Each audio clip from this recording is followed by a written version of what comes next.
In today's video, I'm going to teach you how to fix Hotmail app not receiving emails. If your Hotmail, now called Outlook, suddenly stops receiving messages, one of the most common reasons is that your mailbox is full on the server. When that happens, new emails can't be delivered to your app until you free up space. We'll fix that directly from the Outlook website so the change applies everywhere. Start by opening your web browser and going to the Outlook sign-in page on the Microsoft 365 site. This takes you to the official Microsoft login portal, which is the safest place to manage your account. Click Sign In and log in with the same Microsoft account you use in your Hotmail app. If your browser shows an existing account, choose it so you land in the correct mailbox. Once you're signed in and can see your inbox, look to the upper right corner and click the Settings gear icon. This opens Quick Settings where you can access deeper options that affect your mailbox storage and delivery.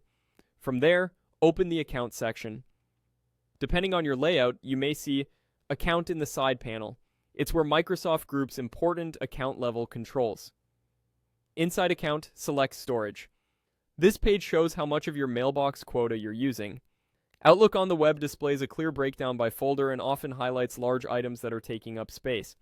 If your storage is at or near 100%, that's a strong sign of why the Hotmail app isn't receiving new emails.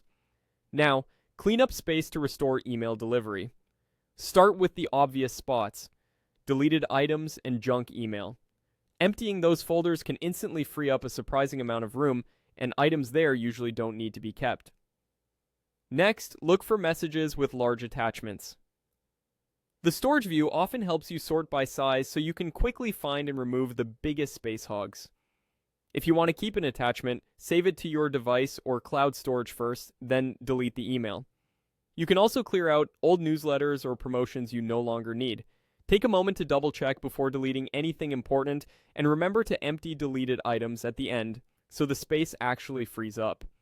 After you've made room, the Hotmail app should be able to receive messages again because the mailbox is no longer full on Microsoft servers. Give it a moment to sync and you'll typically see new emails arrive shortly. To prevent this from happening again, make storage cleanup part of your routine, especially managing large attachments and clearing trash. That's it. By signing in on the web, heading to Settings, opening account, checking storage, and cleaning up, you've fixed the issue quickly and safely.